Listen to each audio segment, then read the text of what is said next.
মায়ার নবীর শরীরে যে মশা মাছি পড়া হারাম, ওই শরীরে পাথরের আঘাতে রক্ত পড়ে জুতা আটকায়া গেল।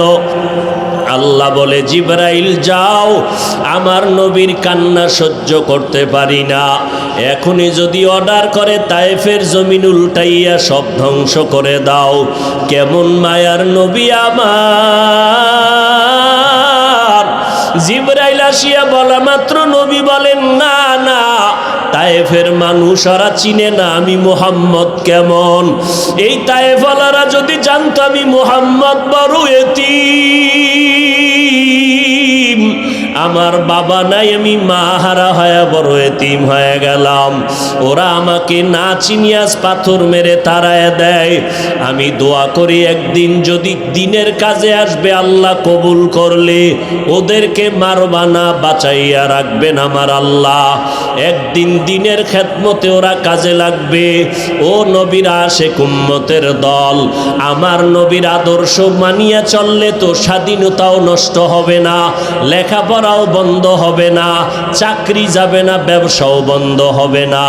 আপনার আমার মতো বহু আল্লাহর বান্দা ব্যবসা করে, দাড়িওয়ালা নামাজি আছে না নাই? আপনার আমার মতো বহু আল্লাহর বান্দা লেখাপড়া করে, স্কুল কলেজে দাড়িওয়ালা নামাজির অভাব নাই, ড্রাইভারি করে দাড়িওয়ালা নামাজির অভাব নাই, কোটি টাকার ব্যবসা করে হালালভাবে চলে, দাড়িওয়ালা নামাজির অভাব নাই। আপনি আমি কেন পারবো না? আল্লাহর কাছে তওবা করেন, আল্লাহকে মুহাব্বতে ডাকেন আর বলেন, হে মালিক, গুনাহের কারণে দিলটা শক্ত হয়ে গেল, এখন আর কারো বয়ান অন্তরে লাগে না, কোরআনের আওয়াজ অন্তরে নরম করতে পারে না, না জানি আল্লাহ বেজার, কারো বরদোয়া লাগলো। এখনো সময় আছে, মা বাবার দোয়া নিয়ে সামনে আগাও, আল্লাহওয়ালাদের নেক নজর আর দোয়া নিয়ে সামনে আগায় যাও। আল্লাহর খাস ওলিরা যখন নেক নজর লাগাবে, দরজা খুলে যাবে। মা বাবায় যখন হাত দিয়া দোয়া করবে, মাথায় আল্লাহ দরজা খুলে দিবেন। আল্লাহর কাছে অন্তর দিয়া তওবা করো যুবক ভাই। দুনিয়াতে আসছি একদিন, চলে যাব একদিন, মরণ তো একবার হবে, তবে কি নিয়ে কবরে যাব? আমার ওই মরণের পরে অন্ধকার কবরে আমার কেউ যাবে না, মা বাবা ভাই বোন কেউ নাই, ওই কবরে শুধু ডানে বামে উপরে নিচে মাটি, অন্ধকার, কোনো বাতির আয়োজন নাই, একমাত্র নেক আমল আমার সম্বল ছাড়া আর কিছুই হবে না। অতএব জীবনে যত গুনাহ করেছি আজকে তওবা করে নিব, জীবনে আর নামাজ ছাড়ব না, বেপরদায় চলব না, মা বাবাকে কষ্ট দিব না, উলামায়ে কেরামের বিরুদ্ধাচরণ করব না, নবীজির সুন্নাত অনুযায়ী জীবনটা চালাবো, উলামায়ে আহলে হকের পরামর্শ নিয়ে চলব, খাস আল্লাহওয়ালাদের সোহবতে নিয়ে আমল করব। জমিনের মধ্যে সব মানুষগুলো পাগল, যারা টাকার পাগল, এরা নামাজে দাঁড়াইয়াও বান্দা টাকা, টাকার চিন্তায় বিভোর হয়ে যায়, ঘুমের মধ্যেও টাকা। যারা দুনিয়ার পাগল, তারা হাঁটতে চলতে সব সময় দুনিয়া দুনিয়া জিকির করে। আর একদল মানুষ এই জমিনের মধ্যে আল্লাহ তৈরি করে রাখবেন, এরা টাকা দেখিয়াও লাথি মেরে ফালায় দিবে, কারণ এরা টাকার পাগল না, গাড়ির পাগল না, নারীর পাগল না, ক্ষমতার পাগল না। এদের টাকার লোক দেখাইলো, এরা টাকাকে লাথি মেরে ফালায় দিবে। এরা একমাত্র আমার মালিকের এমন আশিক, এরা আল্লাহ পাকের মোহাব্বতটাকে জীবনের থেকে মূল বানাইয়া চলবে। অতএব এই আল্লাহর আশিকদের সামনে দুনিয়ার কোনো স্বার্থ দিয়েও কোনো দিকে নাড়ানো যাবে না। এরা যেদিকেই যাবে, এদিকে দেখবে আমার আল্লাহর মোহাব্বত সবার উপরে আছে কিনা। ক্ষমতার মসনদ দেখিয়াও পাগল হবে না যদি আমার মাওলার ইজ্জত, মাওলার পজিশন ঠিক না থাকে। এদের সামনে দুনিয়া কিছুই না, আপনার আমার সামনে দুনিয়াটা মহারাজমহল। কিন্তু আল্লাহ পাকের যারা আশিক, এদের কাছে দুনিয়াটা কোনো দাম নাই। বরং এদের অন্তরের মধ্যে অল টাইম আমার মাওলার মোহাব্বত। এই বান্দা যখন আল্লাহর মোহাব্বত নিয়ে হাঁটতে চলতে সবসময় আল্লাহর ফিকির করে, তখন অন্তরে এমন একটা জ্বলন তৈরি হয়, অন্তরের মধ্যে জল্পনা কল্পনা। যেই মালিকের জন্য দুনিয়াতে আসলাম, যেই মালিক আমার রব, ওই রবের দেওয়া খানা আমি খাই, ওই রবের বাতাস আমি ভোগ করি, কিন্তু রব তো দেখলাম না। দেওয়া পানি পান করিয়া কলিজা ঠান্ডা করি, রবের তো দেখলাম না। যেই রবের সূর্যের আলো নিয়ে আমি উপভোগ করি, সে রবের তো পরিচয় নিলাম না। যেই রব আমারে সুন্দর চেহারা দিয়া বানাইছেন, ওই রবের তো এখনো দেখলাম না। যে রবের আসমান থেকে বৃষ্টি পাই, সে রবের তো চিনতে পারলাম না। যেই রবের দেওয়া আসমান এত সুন্দর, রবের বানানো পানি বাতাস এত সুন্দর, যে রবের বানানো বাতাস এত সুন্দর, রবের তৈরি করা জমিন এত সুন্দর, সে রব না জানি কত সুন্দর। অন্তরের মধ্যে এই ভাবনা যখন আসে, তখন বান্দার কলবের মধ্যে জালজালা শুরু হইতে থাকে, পাগলের মতো থাকে অস্থির অস্থির ভাব, কখন মালিকের সাথে মোলাকাত করবে, মালিকের সাথে কখন মোলাকাত করবে। অন্তর পাগল। আল্লাহ কয়, মালিকের মোলাকাতটা দেওয়ার জন্য আমিও তো রেডি হয়ে আছি, তবে মাঝখানে একটা পর্দা আছে। ওই পর্দাটা যখন উঠে যাবে, তখন ডাইরেক্ট মালিকের সাথে মোলাকাত হয়ে যাবে। ওই পর্দার নাম হলো মৌতের পর্দা। মরণের পর্দা যখন শেষ হয়ে যাবে, মরণটা হওয়া মাত্র মালিকের সাথে ডাইরেক্ট মোলাকাতের রাস্তাটা ওপেন হয়ে যাবে। আল্লাহ তাআলার মোহাব্বতের বান্দা যারা, আল্লাহ পাক বলে, রে গোলাম, দুনিয়াতে আমি ইবাদত করার জন্য পাঠাইছি, আর ওই ইবাদতের পরিণাম ফল চূড়ান্ত হবে আমার সাথে মোলাকাত। আর ওই মোলাকাতের নিয়ামত যদি পেতে চাও, জমিনের মধ্যে বেশি নেক আমল করো, আমল উত্তম আমল করবা। আমলটা আল্লাহর দরবারে কবুল হওয়ার জন্য দুইটা দিক নজর রাখতে হবে। একটা দিক হলো ইখলাস, আর একটা দিক হলো শিরিক। ইখলাস পরিপূর্ণ না থাকলে আমল কবুল হবে না। আবার কবুল হওয়া আমল শিরিকের গন্ধ থাকলে এই আমল আর বরকত থাকবে না, নষ্ট হয়ে যাবে। এই জন্য আমল তৈরি করো, আল্লাহর মোহাব্বতের সাথে আমল করো। আর আমলটা আল্লাহর দরবারে গ্যারান্টেড হওয়ার জন্য পরিপূর্ণ লাগবে ইখলাস। আর ইখলাস এটা অন্তরের ব্যাপার, এটা অন্তরের জিনিস। আর অন্তরের জিনিসটা তৈরি করার জন্য লাগবে আল্লাহ ওয়ালাদের সোহবত। আল্লাহ ওয়ালাদের সোহবতের দ্বারা বান্দার অন্তর সোজা করো, অন্তর ধোলাই করো। কারণ দুনিয়ার শরীরের চিকিৎসার অভাব নাই, তবে রুহের চিকিৎসকের বড় অভাব। আল্লাহ ওয়ালা যারা, তাদের কাজ হলো মানুষের অন্তর ধোলাই করে দেয়া, মানুষের অন্তরের মধ্যে আল্লাহর মোহাব্বত তৈরি করে দেওয়া। এটা তারা হাত দিয়ে করবেন না, মুরাকাবা, মুজাহাদা, মুশাহাদার মাধ্যমেই অর্জন হবে। এজন্য খাঁটি আল্লাহওয়ালা যারা, এদের এত দাম। আল্লাহ বলেন, এদের দুনিয়ায় ভয় নাই, আখিরাতেও কোনো চিন্তা নাই। আলা ইন্না আউলিয়া আল্লাহ লা খাউফুন আলাইহিম ওয়া লা হুম ইয়াহজানুন আল্লাযীনা আমানু ওয়া কানু ইয়াত্তাকুন। আল্লাহ পাক বলেন, আউলিয়ায়ে কেরামদের কোনো চিন্তা নাই, কোনো পেরেশানি নাই। তাকওয়ার সম্পদ অর্জন করো, ঈমানটা পরিশুদ্ধ করে নাও। আল্লাহর নবী বুখারী শরীফের মধ্যে নবীকে আল্লাহ জানায় দেন, মান আদালি ওয়ালিয়ান ফাকাদ আযানতুহু বিল হারব। ও নবী জানায়ে দেন, যারা আমার বন্ধু, যারা আমার ওলি, এদের সাথে যেন দুনিয়ার কেউ দুশ্মনী না করে। যদি করে আমি আল্লাহ তাদের সাথে যুদ্ধ করার জন্য রেডি হয়ে গেলাম। কারণ আল্লাহর ওলি যারা, এরা আমার বন্ধু যেমন তেমন বন্ধু এরা না। এরা শুধু ফরজ ইবাদত করে না, এরা আমি আল্লাহর মুহাব্বত আর মায়া পাওয়ার জন্য বেশি বেশি বেশি বেশি নফল আমল করে, নফল ইবাদত। আপনি সালাম ফিরাইয়া চলে গেলেন, আল্লাহর খাস বান্দারা মসজিদে ঢুকলে আর বের হতে চায় না। সুযোগ পাইছে, নামাজে দাঁড়ায় গেল, একটা সেজদা দিলে আমার মালিক খুশি হয়ে যাবে।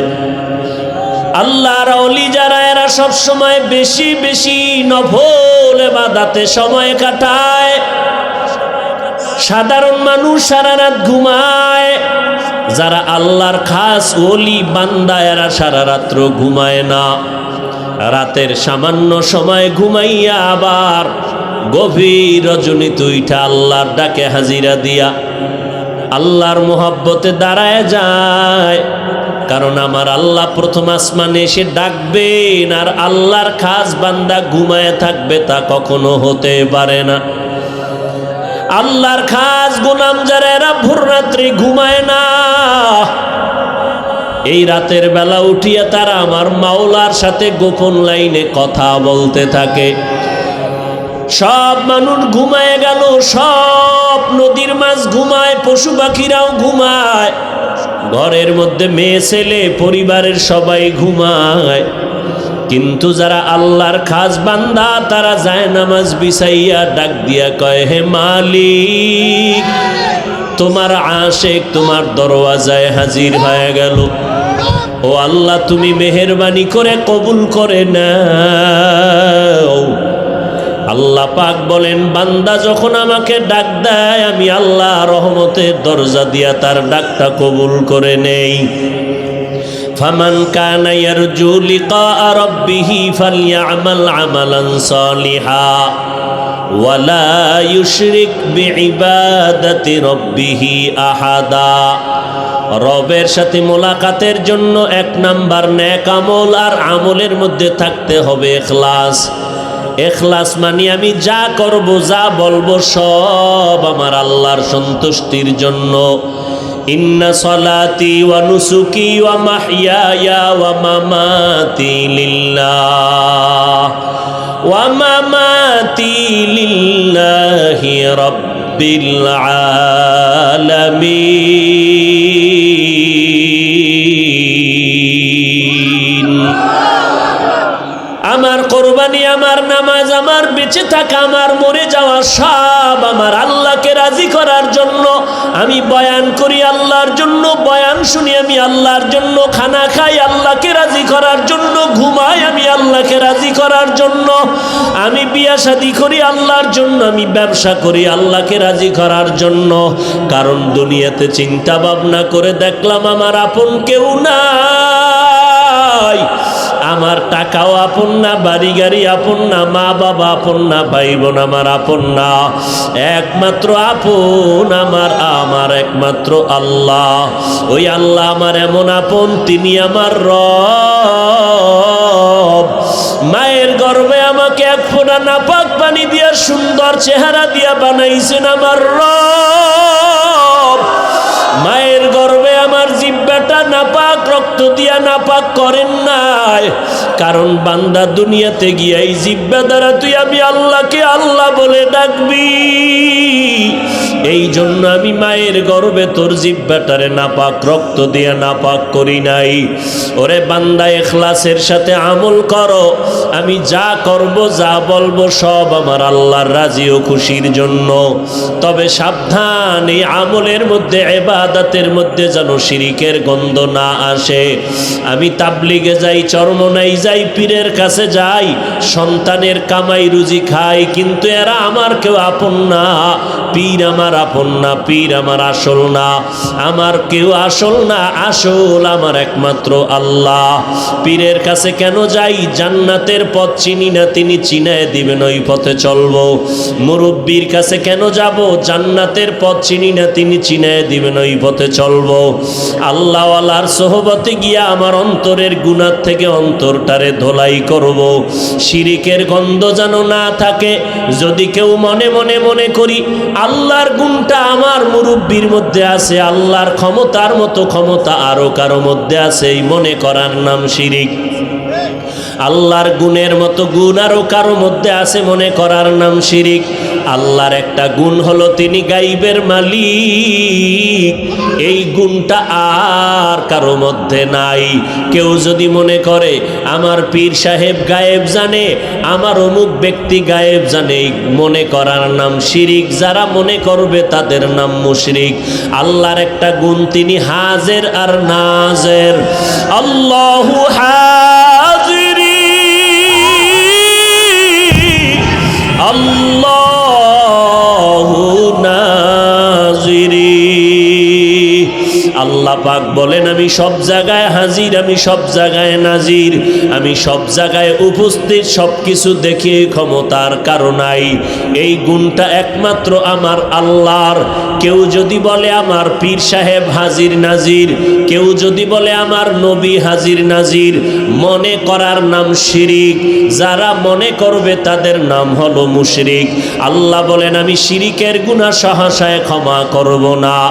ইন্নাল্লাহ লা ইয়াগফিরু আন ইউশরাকা বিহি ওয়া ইয়াগফিরু মা দুনা যালিকা লিমান ইয়াশা ওয়া মান ইউশরিক বিল্লাহ ফাকাদ দাল্লা দালালাম বাঈদা ওয়া মান ইউশরিক বিল্লাহ ফাকাদ হারামাল্লাহু আলাইহিল জান্নাহ। আল্লাহ বলেন যারা আমার সাথে শিরিক করবা, আমি আল্লাহ তাদের উপরে জান্নাতটা হারাম করে দিব। জান্নাত যদি হারাম হয়ে যায় তো পরিণাম ফল জাহান্নাম। আল্লাহ পাক রব্বুল আলামিন বলেন না না না, আমি আল্লাহ আমার কোনো বান্দাকে জাহান্নামে দিতে চাই না, কারণ জাহান্নামটা বড় ভয়ঙ্কর। আমি আল্লাহ বড় আদর করে তোমাদের বানাইছি। আমি আল্লাহ পাক রব্বুল আলামিন আউলিয়া কেরাম, আম্বিয়া কেরাম, শুহাদা কেরাম, সাহাবা কেরাম, এইভাবে আমার একদল প্রতিনিধি দল তোমাদের পেছনে লাগায় দিলাম। এরা তোমাদেরকে হাতে পায়ে ধরিয়া বুঝাবে, জাহান্নাম থেকে ফিরাবে, জান্নাতের পথে দাওয়াত দিবে, এদের কাজ। কারণ জাহান্নাম, আমি চাই না কেউ জাহান্নামে যাবে। আমি আল্লাহ একদল মানুষ পেছনে লাগায় দিলাম জাহান্নাম থেকে ফিরানোর জন্য, বেশি বেশি নেক আমল করানোর জন্য। কিন্তু রে বান্দা, এরপর আমি আল্লাহ ওই মানুষ পাঠাইয়াও চুপ হয়ে ঘুমাই নাই।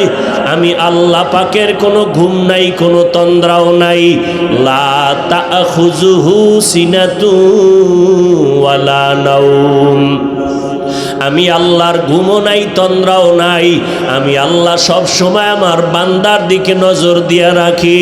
কারণ আমার ছেলে নাই যে আমাকে আব্বা বলে ডাক দিবে, আমার মেয়ে নাই যে আমাকে আব্বু বলে ডাকবে, আমার স্ত্রী নাই স্বামী বলে সম্বোধন করবে। আমি আল্লাহ পাক এক, ওয়াহদাহু লা শারীকা লা। আমি বড় আদর করিয়া বানাইছি মানুষ।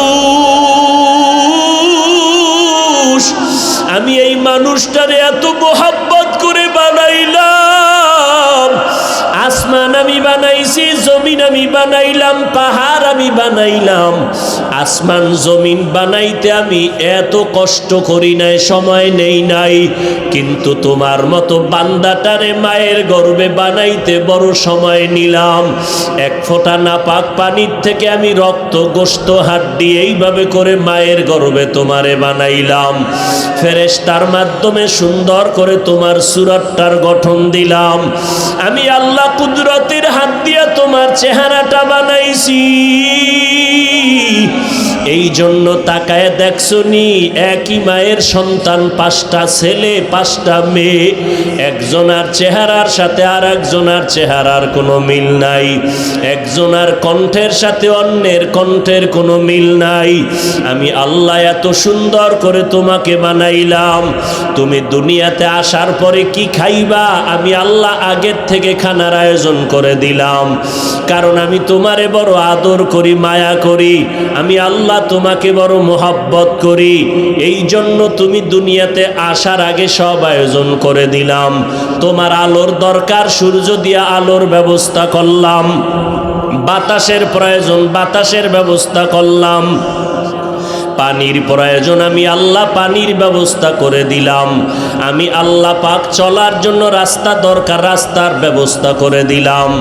আমি আল্লাহ পাক আবার এগুলোর বিনিময়ে কিছু চাই নাই। বান্দা তোর সূর্যের আলো দরকার, ফ্রিভাবে ব্যবহার কর, কোনো বিল দেওয়া লাগবে না। দুনিয়ার মানুষ যন্ত্র নিয়ে সূর্যের আলোটাকে কন্ট্রোল করে এরপরে বিদ্যুতের আবিষ্কার করিয়া মানুষের বিদ্যুৎ দেয়, আবার মাসে মাসে বিল নেয়। আমি আল্লাহ তোর জন্য সূর্যটার আলো ফ্রি করে দিলাম, কোনো বিল দেওয়া লাগবে না। এরে বান্দা, তুই পানি দোকানে গেলে পানি কিনে খেতে হয়, 1 গ্লাস পানি টাকা ছাড়া তোকে দিবে না। আর আমি আল্লাহ তোরে এত আদর করে বানাইছি, আমি জানি পানির বিল চাইলে তুই দিতে পারবি না, বড় দুর্বল। আমি আল্লাহ সমস্ত মানুষের জন্য পানিটারে ফ্রি বানায় দিলাম। বান্দা, পানি পান করিয়া তোর কলিজা ঠান্ডা কর। জমিনের পানির দ্বারাও তোর কলিজা ঠান্ডা যদি না হয়, ওরে নারিকেল গাছের দিকে নজর করিয়া দেখ। আমি আল্লাহ তোর যত বড় সূর্যের গরম, এত গরমও যদি হয়, কিন্তু দেখবি নারিকেল গাছের পানি কখনো গরম হবে না। এরে বান্দা, ওটাও তোর আরামের জন্য ব্যবস্থা করে দিলাম, কোনো বিল নাই। এরে বাবা, আমি আল্লাহ পাক বাতাসটারে তোমার ফ্রি করে দিলাম। হসপিটালে গিয়া যদি অক্সিজেন লাগাও, কম্পিউটারে বিল উঠে, মিনিটে মিনিটে বিল দেওয়া লাগবে। আল্লাহ বলেন, বান্দা তোর বিল দেওয়ার ক্ষমতা নাই, আমি আল্লাহ সব ফ্রি করে দিলাম। এরে বান্দা, তোর খানা দরকার, ঘুমের দরকার, ঘুমা। আরামের ঘুমের জন্য রাতের আয়োজন করে দিলাম। ওয়াজআলনাল লাইলা লিবাসা ওয়াজআলনান নাহারা মাআশা। আমি আল্লাহ পাক সব কিছু তোমারে ফ্রি করিয়া দিলাম। আমি আল্লাহ এর বিনিময়ে কিছুই চাই নাই। আল্লাহ পাক এত কিছু তোমাকে আমাকে দেওয়ার কারণটা কি? আল্লাহ বলেন, আমার ছেলে নাই, আমার মেয়ে নাই, আমি আল্লাহ কাউকে জন্ম দেই নাই, কারো থেকেও জন্ম নেই নাই। আমি আল্লাহ বড় আদর করে তোমাদের বানাইয়া দুনিয়ার সব কিছু তোমাদের গোলামির জন্য বানায়া দিয়া দিলাম ফ্রি। আমি আল্লাহ এগুলো ফ্রি করিয়া দিয়া তোমার থেকে কি চাই? একটা টাকাও চাই না, কিছুই চাই না। আমি আল্লাহ এটাও বলি না সারা রাত রোজায় নামাজে কাটাও, এটাও চাই না। সারা দিন রোজা রাখবা, জেহাদের ময়দানে যাবা, এটাও চাই না। বরং 24টা ঘন্টার ভিতরে তুমি দোকানপাট, ব্যবসা বাণিজ্য, লেখাপড়ায় 22টা ঘন্টা তুমি দিয়া দাও। মাত্র 2টা ঘন্টা তুমি আইসা 5 বেলার নামাজে আমি আল্লাহকে হাজিরা দাও। আমি আল্লাহ তোমারে ফজরের সময় ডাক দিছি, হাইয়া আলাস সালাহ। তুমি 20 মিনিটের সময় ব্যয় করিয়া 4 রাকাত নামাজ পড়ে দোকানে চলে যাও। আবার তুমি জোহরের 10 রাকাতে আসিয়া হাজিরা দিয়া 20 মিনিট দিয়া আবার ব্যবসায় চলে যাও। আবার আসরের 4 রাকাতে এসে হাজিরা দিয়া 20 মিনিট দিয়া আবার তুমি দোকানে চলে যাও। মাগরিবের 5 রাকাতে 20 মিনিট সময় দিয়া তুমি ব্যবসায় চলে যাও। আবার এশার 9 রাকাত নামাজে 20 মিনিট সময় দিয়া তুমি ঘরের মধ্যে চলে যাও। সন্তান পরিবারের সময় দিয়া ঘুমাও। ঘুমের থেকে উঠিয়া যদি আবার ফজরের নামাজ আদায় করো, আমি আল্লাহ ওয়াদা করলাম সারা রাতের ঘুমের হিসাব আমি নিব না, বরং এই ঘুমের সময়টাও নেকের পাল্লায় ওজন দিয়া দিব। এরে বান্দা, তুই ব্যবসা করো, চাকরি করো, লেখাপড়া করো, ডাক্তারি পড়ো, ইঞ্জিনিয়ারিং পড়ো, প্রফেসর হও, কোনো বাধা নাই। চাকরি করো বাধা নাই, বান্দা ব্যবসা করো বাধা নাই, তবে 5 বেলার হাজিরা দিয়া যদি আমার কাছে আইসা মাথা নত করো, যখন কপালটা সিজদায় ঠেকাইয়া মাটিতে মিলাইয়া দাও, আমি আল্লাহ তোর কপালের নিচে কুদরতের পা ঢুকাইয়া দেই। আমি আল্লাহ পাক রব্বুল আলামিন তোর কপাল মাটিতে লাগতে দেই না। আমি আল্লাহ পাক রব্বুল আলামিন যখন তুই হাজিরা দিলি 2 ঘন্টা সময়ের 20 মিনিট করিয়া, আমি আল্লাহ তোমার জিন্দেগির কোনো খানার হিসাব নিব না, আমি আল্লাহ তোমার কোনো কাজের হিসাব নিব না। কিয়ামতের ময়দান যেদিন কায়েম হয়ে যাবে, সমস্ত মানুষগুলো উলঙ্গ হয়ে দাঁড়াবে, সূর্যটার গরম জমিনের মধ্যে তামা করে ফেলবে। আল্লাহ তাআলা ওই দিন কাহারিয়াতের আওয়াজ দিয়া বলবেন, লিমানিল মুলকুল ইয়াউম লিল্লাহিল ওয়াহিদিল কাহ্হার। আল্লাহর নবী বলেন, এমন ভয়ঙ্কর অবস্থা হবে হাসরের ময়দানে, যেসব নবীদের কোনো গুনাহ নাই, সেই নবীরা পর্যন্ত কান্নায় বিভোর হয়ে যাবে। সূর্যের গরমে জমিনটা তামা হয়ে যাবে, গুনাহগারের মাথার মগজগুলো ভাতের মারের মতো ফুটতে থাকবে, পেটের নারী বুড়ি পায়খানার রাস্তা দিয়ে পড়ে যাবে। ওই কঠিন সময়ে যারা আল্লাহর মোহাব্বতে নামাজ পড়ি আল্লাহকে নিয়ে কবরে যাবে, হাসরের ময়দানে উঠবে, আল্লাহ পাক তার আশেকদের ডাকবেন আর বলবেন, ওরে আমার আশেকের দলের আয়, দুনিয়াতে আরামে ঘুমাইতে পারো নাই, খেতে পারো নাই, আজ আমার মাওলার আরশে আজিমের নিচে গিয়ে আশ্রয় নাও। সূর্যের গরম তোমাদের মাথায় আমি আল্লাহ লাগতে দিব না। এরে নবীরা আশেক উম্মতের দল, ওই হাসরের ময়দানে কঠিন মুসিবতের সময় নেক আমল তোমার আমার নাজাতের জরিয়া হয়ে যাবে। এজন্য আল্লাহ বলেন, এরে মানুষ, যদি রবের মোলাকাত চাও তো বেশি নেক আমল করো, আর আমল আল্লাহর কাছে কবুল হওয়ার জন্য বেশি বেশি ইখলাস নিয়ে বান্দা আমল করো। শিরিকের গন্ধ যেন আমলের মধ্যে না থাকে। মদিনার নবী বলেন, আখলিস দীনাকা ইয়াকফিকাল আমালুল কলিল। অল্প আমল নাজাতের জরিয়া হবে যদি ইখলাসওয়ালা আমল হয়। আল্লাহর এক বান্দি রাস্তা দিয়া হাঁটিয়া যায়, এমন কোনো গুনাহ নাই বান্দি করে নাই, হঠাৎ নজর করে দেখে রাস্তার পাশে একটা কুকুর পানির পিপাসায় জিহ্বা বের করে ছটফট করে আর কান্না করে। ওই জাহান্নামী নারীটার অন্তরে মায়া জন্ম হয়ে গেল। আল্লাহর বান্দি কুকুরের পিপাসা নিবারণের জন্য পানির কূপের কিনারায় চলে গেল, গিয়া দেখে কূপের নিচে পানি উঠাবার কোনো পাত্র নাই। আল্লাহর বান্দির পায়ে ছিল চামড়ার মোজা, চামড়ার মোজাটা খুলিয়া দেখে তারপরও পানি হাতের নাগালে পাওয়া যায় না। আল্লাহর বান্দির মাথায় ছিল ওড়না, ওড়নার একটা মাথা দিয়া মোজার সাথে বেঁধে পানি উঠাইয়া কুকুরটাকে পান করাইল। আল্লাহর নবী বলেন, সাহাবায়ে কেরাম, ওই জাহান্নামী নারীটা আল্লাহর মুহাব্বত নিয়ে কুকুরকে পানি পান করাবার কারণে গাইবি আওয়াজ আসতেছে, ও বান্দি, তুমি যত অন্যায় করেছো, কুকুরটাকে পানি পান করাইলা, এই যে ছোট একটা আমল করলা একমাত্র আল্লাহর মোহাব্বতের কারণে, এর বিনিময়ে তোমার জীবনের সব গুনাহগুলো মাফ করে দিয়েছেন। কাদের কুদরত দারি বার কামাল, আন্তা রব্বি আন্তা হাসবি জুল জালাল, তুহি কাদের জলিলুল্লাহ জাহাদার, বহর হালে তুহি মেরা নেগাহদার।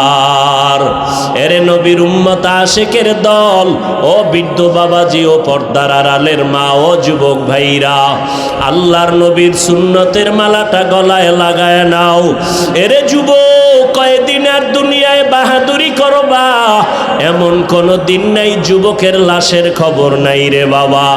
স্কুলে পড়ো আলহামদুলিল্লাহ, কলেজে পড়ো আলহামদুলিল্লাহ, চাকরি করো, ব্যবসা করো আলহামদুলিল্লাহ, তবে নবীর সুন্নতের মালাটা গলায় লাগাইয়া চলো। 5 বেলার নামাজ পড়ো, মা বাবার খেদমত করো, ওলামায়ে আহলে হক খাঁটি আল্লাহওয়ালাদের পরামর্শ নিয়ে আমল করো। আজকে তুমি না নবীর সুন্নতের আমল করো না, অথচ আমার মায়ার নবী কেমন আশেক উম্মতের জন্য। আল্লাহর নবী বলেন কিয়ামতের দিন নবীরা নাফসি নাফসি বলে কাঁদবেন। ওই কঠিন সময় আমি মুহাম্মদ আমার উম্মতেরে ভুলবো না, আমি উম্মতি উম্মতি বলে কান্না করব। যেই নবী দুনিয়াতে আসিয়া বাবা হারাইলেন, নবী মা বলিয়া ডাকতে পারলেন না, ওই নবী মা বাবা হারাইয়া এত কাঁদেন নাই, উম্মতের জন্য এত কান্না করলেন। এরে নবীর উম্মত, আমার নবীর 63 বছর জীবন শেষ, ইন্তেকালের সময় যখন চলে আসলো, জিবরাইল আইসা হাজির হয়ে গেল, সালাম দিল, নবী আজরাইল আসছে আপনার জান কবজের জন্য, অনুমতির প্রয়োজন, তবে আপনি জমিনে থাকবেন নাকি আসমানে চলে যাবেন ঈসা নবীর মতো? মায়ার নবী বলেন না না, আমি আসমানে যাব না, আমার উম্মত জমিনে থাকবে, আমিও জমিনের মধ্যে থাকতে চাই। আল্লাহ জানায় দিলেন, জিবরাইল আমার নবীরে জানায় দাও, আমার নবী উম্মতের এতটাই আশিক, আমার নবী কবরের মধ্যে যাওয়ার পরেও আমি নবীরে জিন্দা রাখবো। আর সারা দুনিয়াতে উম্মতেরা কখন কি আমল করে, ফেরেশতার মাধ্যমে নবীর কাছে আমি আল্লাহর কুদরতে খবর পৌঁছানো হবে। এরে নবীর উম্মতের দল, আমার নবী নবীর আদর্শ কায়েমের জন্য রাত নাই, ঘুম নাই, খানা নাই, এত কষ্ট করেছেন। আমার নবী তায়েফের ময়দানে হেঁটে হেঁটে কালেমার দাওয়াত দিতে গেলেন, ওই কাফের বেঈমানেরা পাথর মেরে মেরে আমার নবীর শরীর রক্তে রঞ্জিত করে ফেললো।